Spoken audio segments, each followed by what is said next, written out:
Hello दोस्तों, मैं हूँ वैशाली एंड मैं आज आपके लिए जो लेके आई हूँ एक बहुत ही प्यारी सी कहानी है। इस कहानी से आप ये सीख पाएंगे कि जिंदगी कैसे बदलती है और ये एक ऐसी कहानी है जिससे पता चलेगा कि आत्मविश्वास की वजह से, सेल्फ बिलीव की वजह से लोग क्या क्या कर सकते हैं, भले ही उनके पास कुछ भी नहीं हो उसके बाद भी। तो बिना देर किए चलते हैं हमारी कहानी की ओर। तो ये कहानी है एक बिजनेसमैन की। तो एक बार एक बिजनेसमैन पूरे तरीके से डिप्रेस्ड हो चुका था, इतना स्ट्रेस्ड में आ गया था कि उसको कुछ भी उस टाइम पे समझ नहीं आ रहा था कि वो क्या करे, क्योंकि उसको पूरा बिजनेस बिल्कुल ही तरीके से फेल हो गया था। उसको कुछ नहीं समझ आ रहा था कि अब लाइफ में मैं क्या करूं। तो उसके कर्जे जो थे बहुत ज्यादा बढ़ गए थे, उसे लोगों को पैसा देना था, तो वो परेशान हो गया था अपनी जिंदगी को लेके कि अब मैं क्या करूं, कैसे लोगों का कर्जा निकालूं। एक बार वो ये भी सोचने लगा कि मैं सुसाइड कर लेता हूँ, बट फिर सोचता है कि पास में ही एक गार्डन है,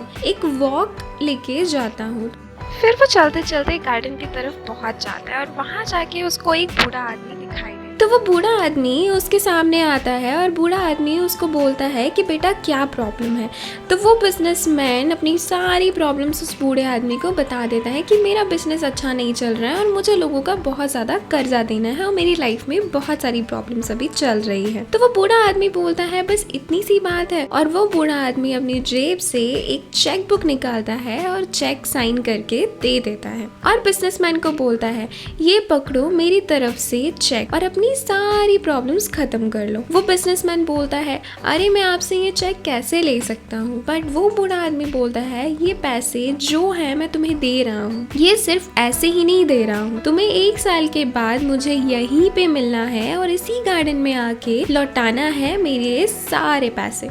तो बिजनेसमैन कहता है ठीक है। तो वो बिजनेसमैन जितनी देर में वो चेक को देखता है उतनी ही देर में वो बूढ़ा आदमी वहां से गायब हो जाता है। बट जब वो बिजनेसमैन चेक में अमाउंट देखता है तो वो देखता रह जाता है, क्योंकि उस बूढ़े आदमी ने उस बिजनेसमैन को एक 10 करोड़ रुपए का चेक काट के दिया हुआ था। वो बिजनेसमैन बहुत खुश हो जाता है, अपने ऑफिस में आके बैठता है और सोचता है अब तो मेरे पास 10 करोड़ रुपए आ गए। वो सोचता है कि मैं इस पैसे को यूज नहीं कर पाऊंगा क्योंकि इतने सारे पैसे हैं, ये किसी और का पैसा है, उधार पे मैंने लिया हुआ है, मुझे 1 साल के बाद ये पैसा वापस करना है। एक बार अपने दम पे दोबारा ट्राई करता हूँ, इतनी भी मुझे बिजनेस टेक्निक्स आती हैं, दोबारा से सारी लगा दूंगा, एक बार फिर से मेहनत करके देखता हूँ, हो सकता है मेरा काम इस बार चल जाए। अब वो बिजनेसमैन अपने बिजनेस में दोबारा से ध्यान देता है, जितनी स्ट्रैटेजीज उसे आती थी उस सारी वो अपनी स्ट्रैटेजीज लगा देता है, पूरी मेहनत से जुट जाता है वो अपने काम करने के लिए। और महीनों बाद उसका जो बिजनेस है जो फेल हो चुका था वो वापस से सही हो जाता है। 1 साल के अंदर अंदर उसके जितने भी कर्जे होते हैं वो सारे कर्जे निपटा देता है। उस बिजनेसमैन को असल में उस बूढ़े आदमी को पैसों को यूज नहीं करना पड़ा। बिजनेसमैन ने सिर्फ अपने ड्रॉअर में वो चेक रखा था और रोज देखता था कि हाँ मेरे पास इमरजेंसी के लिए 10 करोड़ रुपए पड़े हुए हैं, तो कोई दिक्कत नहीं है, तो काम कर लो, जब तुझे जरूरत पड़ेगी तुम्हारे पास इमरजेंसी फंड तो है ही, वो जो इमरजेंसी में यूज कर सकते हैं। फाइनली उसे लगता है कि 1 साल पूरा हो चुका है, बट मुझे उन पैसों की जरूरत नहीं पड़ी, तो ये चेक मैं लेके जाता हूँ दोबारा और वहाँ पे जाके गार्डन में मिलता हूँ उन अंकल से, उन अंकल को ये चेक दोबारा वापस दे देता हूँ। तो ये सोचकर वो निकल पड़ता है उनसे मिलने के लिए। तो बिजनेसमैन वहाँ पे जाता है और वो देखता है कि क्या वो अंकल उसे दिखाई देते हैं और अंकल उसी तरफ से ही आ रहे होते हैं। पर उसी टाइम पे हॉस्पिटल से 2 नर्स आती हैं और उस आदमी को पकड़ के ले जाती हैं और एम्बुलेंस में बिठाने लगती है। तो वो बिजनेसमैन देखता है कि जबरदस्ती उस बूढ़े आदमी को एम्बुलेंस में बिठाया जा रहा है और वो भागता हुआ जाता है उस आदमी की तरफ और उनको बचाने के लिए, क्योंकि उस बिजनेसमैन को लगा कि उस बूढ़े आदमी को एम्बुलेंस वाले ने किडनैप करके कहीं और लेके जा रहे हैं। तो वहाँ पे एक और नर्स खड़ी होती है और वो बोलती है अरे ये आदमी आप बेफिक्र रहिए, ये बूढ़ा आदमी एक्चुअल में पागल है, इसे हम पागल खाने ले जा रहे हैं और देर तक यहाँ ये गार्डन में टहलता रहता है और वापस नहीं आता है, टाइम हो चुका है, इसे दोबारा से पागल खाने में लेके जाना है, तो क्या करना है। तो ये क्या करता है कि हर किसी को 10 करोड़ का चेक काट के देने लग जाता है। पैसा वैसा कुछ है नहीं इसके पास में, बस 10 करोड़ का चेक काट के देने लग जाता है और बोलता है मुझे लौटा देना 1 साल के बाद। तो ये पागल है, इसके इसके बारे में आप फिक्र मत कीजिए।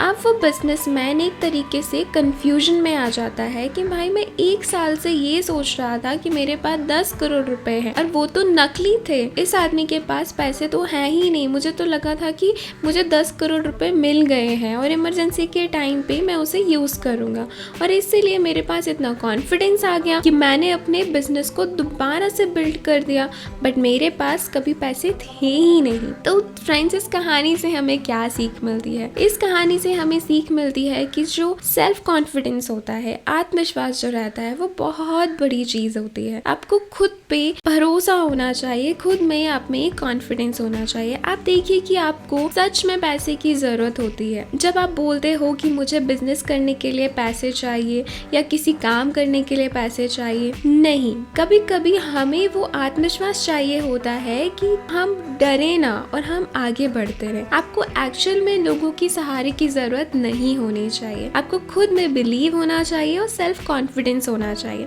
आपके पास वो सब कुछ है, वो सारी चीजें हैं जिससे आप अपनी लेगेसी खुद क्रिएट कर सकते हैं। अगर आप सच में बिजनेस फील्ड के अंदर जाना चाहते हैं, अगर आप सेल्स के अंदर जाना चाहते हैं, मार्केटिंग के अंदर जाना चाहते हैं, तो आपको वो स्ट्रैटेजी सीखनी पड़ेगी। उस आदमी ने स्ट्रैटेजीज को यूज किया सही तरीके से, क्योंकि वो ऑलरेडी ही बिजनेस कर रहा था। उसने अपनी गलतियों से सीखा कि उसने अपने बिजनेस में क्या ऐसी चीजें की जिसकी वजह से उसको फेलियर मिला। उसने अपनी गलतियां सुधारी, एक कॉन्फिडेंस लेके आया वो अपने अंदर, एंड धीरे धीरे करके कुछ टाइम बाद उसका जो बिजनेस था वो अच्छे तरीके से फिर से स्टार्ट हो गया। फिर से उसने अपना बिजनेस वापस से खड़ा कर लिया जैसे उसने पहले किया हुआ था। तो फ्रेंड्स, हमें कभी भी निराश नहीं होना है कि चीज़ें आज ठीक नहीं चल रही हैं तो वो लाइफ लॉन्ग ठीक नहीं चलेंगी, ऐसा कभी नहीं होता है। हमें हमेशा सही डायरेक्शन में मेहनत करनी होती है, अपने नॉलेज को यूज़ करना होता है। जो भी हमने अभी तक सीखा, किसी भी चीज़ को आप कर रहे हैं, उस चीज़ में आपको अपनी नॉलेज, अपनी स्किल्स को यूज़ करना होता है। जितनी भी स्ट्रैटेजीज आप जानते हैं आप सीखिए। इंटरनेट हमारा बहुत अच्छा सोर्स है नॉलेज गेन करने का, वहाँ से आप नॉलेज गेन कर सकते हैं और अपनी चीज़ों को और बेटर बना सकते हैं जिससे आप लाइफ में ग्रो कर पाए इजीली। तो फ्रेंड्स, सबसे पहले आपको ये सीखना होगा कि आपको अपने अंदर एक कॉन्फिडेंस लेके आना है, जो हमने इस कहानी से सीखा। सेल्फ कॉन्फिडेंस, कोई आपको मोटिवेट कर रहा है, कोई आपको कॉन्फिडेंस दे रहा है, नहीं दे रहा है, बट आपको खुद में ये बिलीव होना चाहिए कि no, I can do it.